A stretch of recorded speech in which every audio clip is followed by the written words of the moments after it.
चलिए हम सोचते हैं कि आज जहाँ पर हमारा चांद उपस्थित है, क्या हो अगर चांद की जगह हमारे सौर मंडल का अन्य ग्रह आ जाए तो नजारा कैसा दिखाई देगा और क्या कीमत चुकानी होगी। हमें आइए देखते हैं। इस वीडियो में सबसे पहले शुरुआत करते हैं हमारे सोलर सिस्टम के सबसे पहले ग्रह यानी कि प्लेनेट मरकरी से। अगर वो चंद्रमा की जगह ले ले तो दोस्तों ऐसे हालात में पृथ्वी से बुध ग्रह कुछ ऐसा दिखाई देगा। बुध हमारे चांद से 1.5 गुना बड़ा है। जिस वजह से अगर ये चांद की जगह लेता है तो हमारी पृथ्वी पर समुद्र की लहरें बहुत ही बड़ी बड़ी उठेगी और समुद्री किनारे वाले सारे शहर पूरे के पूरे डूब जाएंगे और मालदीव जैसे देश का तो कोई वजूद ही नहीं बचेगा। लेकिन अच्छी खबर ये होगी कि पृथ्वी के लिए इससे ज्यादा तबाही नहीं होगी, क्योंकि इतनी दूरी से गुरुत्वाकर्षण की शक्ति तो बढ़ेगी लेकिन वो इतनी भी ज्यादा प्रभावशाली नहीं होगी। हालांकि रात के आसमान में मरकरी चांद से ज्यादा रोशनी फैलाएगा और चांद से करीब 1.5 गुना ज्यादा बड़ा दिखाई देगा। इनफैक्ट सच बात कहें तो सभी ग्रहों में यही एकमात्र ऐसा ग्रह है जो चांद की जगह ले सकता है, क्योंकि इससे पृथ्वी को या मानव सभ्यता को कोई खास नुकसान नहीं है। लेकिन खेल तब बिगड़ जाएगा जब मरकरी के बाद बारी आएगी वीनस के चांद की जगह आ जाने से ही हमारे समुद्र में लहरें और ज्यादा ऊंची उठने लगेंगी। कितनी ऊपर तो करीब कुछ मंजिल इमारत जितनी ऊंची और चांद की जगह वीनस के लेने से हमारे आसमान में असंख्य खूबसूरत तारों का नजारा ही छुप जाएगा, क्योंकि वीनस सबसे चमकीला प्लेनेट है, इसलिए हमारे आसमान में कुछ ऐसा दिखाई देता। अब वीनस ग्रह का आकार लगभग हमारी पृथ्वी जितना ही बड़ा है, इसलिए अगर ये प्लेनेट चंद्रमा की जगह आ जाता है तो पृथ्वी और वीनस के बीच लगभग बाइनरी प्लैनेटरी सिस्टम जैसा बन जाएगा।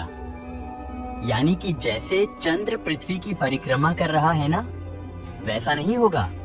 पृथ्वी और वीनस एक दूसरे की परिक्रमा करेंगे और हमारा आकाश रात में लाल रंग की रोशनी से जगमगाएगा और यह नजारा कुछ लाख सालों तक ही रहेगा, क्योंकि धीरे धीरे पृथ्वी और वीनस एक दूसरे की ग्रेविटी की वजह से एक दूसरे के और ज्यादा करीब आ जाएंगे और एक समय और ये दोनों ग्रह एक दूसरे से टकरा जाएंगे, जिससे भयंकर तबाही होगी। चलो दोस्तों, हम अब आगे बढ़ते हैं और जाते हैं सोलर सिस्टम के चौथे नंबर के प्लेनेट मार्स पर चांद की जगह मंगल के आ जाने से हमारे आसमान का नजारा कुछ ऐसा दिखाई देगा। ये नजारा कितना खूबसूरत दिखाई देता है, लेकिन अगर मंगल चांद की जगह सच में आ जाए तो यही मंगल अमंगल हो जाएगा। मंगल के कारण भी पृथ्वी पर बहुत बड़ी लहरें और सुनामी आती और मंगल और पृथ्वी भी बाइनरी सिस्टम की तरह एक दूसरे की परिक्रमा करते और करोड़ों सालों बाद एक दूसरे से टकराकर एक दूसरे में विलय हो जाते। अब बारी आती है सौर मंडल के सबसे बड़े प्लेनेट यानी कि जुपिटर की। अगर जुपिटर हमारा चंद्रमा बन जाए तो आसमान ढक जाएगा और पूरे आसमान में बस हमें जुपिटर ग्रह ही नजर आएगा और इसके साथ पृथ्वी का अंत भी बहुत नजदीक होगा। लेकिन पृथ्वी के अंत से पहले हमें आसमान का कुछ ऐसा मनमोहक नजारा दिखाई देगा और इसके बाद जुपिटर का अपार ग्रेविटेशनल पुल पृथ्वी के परतों को अपनी ओर खींचकर तोड़ तोड़ कर एक एक करके अलग कर देगा।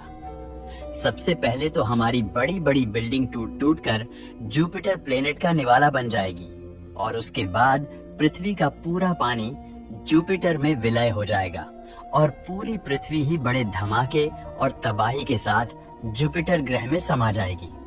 लेकिन दोस्तों, हम थोड़े से लकी होते अगर यहाँ पर जुपिटर की जगह सैटर्न ग्रह होता। अब दोस्तों, आप ये भी सोचोगे ना कि प्लेनेट सैटर्न भी तो बहुत बड़ा ग्रह है, क्या वो हमारी पृथ्वी को खींच नहीं लेगा? तो दोस्तों, सैटर्न भी पृथ्वी को मौत के मुख में ही ले जाएगा, लेकिन थोड़ा रहम करते हुए, क्योंकि सैटर्न का गुरुत्वाकर्षण बल जुपिटर से बहुत कम है, इसीलिए पृथ्वी निवाला तो बनेगी। लेकिन थोड़ी देरी से अगर चंद्रमा की जगह सैटर्न आ जाए तो वो आसमान में कुछ इस प्रकार से दिखाई देगा और इस नजारे को हम कुछ महीनों तक निहार पाएंगे। ये नजारा भी दिल को छूने वाला होगा। लेकिन दोस्तों, प्लेनेट सैटर्न के ये छल्ले, उसके ये रिंग और उसमें मौजूद बड़े बड़े आईसी ऑब्जेक्ट्स धड़ाम से पृथ्वी पर एक एक करके एस्टेरॉयड की तरह गिरेंगे।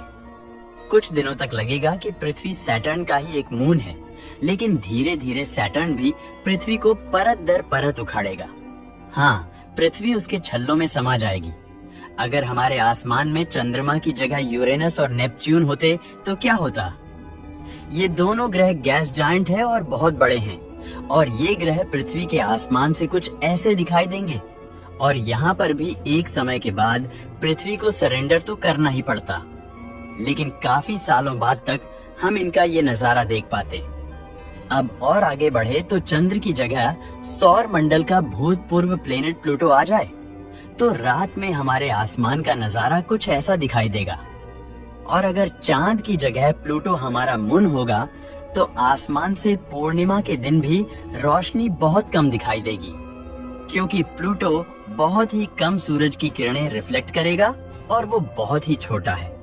और ऐसे में हमारे आसमान के जो स्टार है वो रात के अंधेरे में और ज्यादा क्लियर नजर आएंगे। प्लूटो हमारे चांद से बहुत ही छोटा होने की वजह से पृथ्वी पर बड़ी बड़ी समुद्री लहरें भी नहीं उठेगी। प्रशांत महासागर की तरह पृथ्वी के लगभग सभी समुद्र शांत होंगे, और इसलिए दोस्तों कुदरत जो भी तय करती है वो परफेक्ट और योग्य होता है। और इसीलिए ये एक मून के तौर पर हमारे चंदा मामा ही ठीक है। दोस्तों, वीडियो पसंद आया हो तो लाइक और शेयर करें। ब्रह्मांड में ऐसे ही बहुत सारे रहस्य दफन हैं, जिनको जानने के लिए कृपया हमारे चैनल को सब्सक्राइब और लाइक करें। Thank you.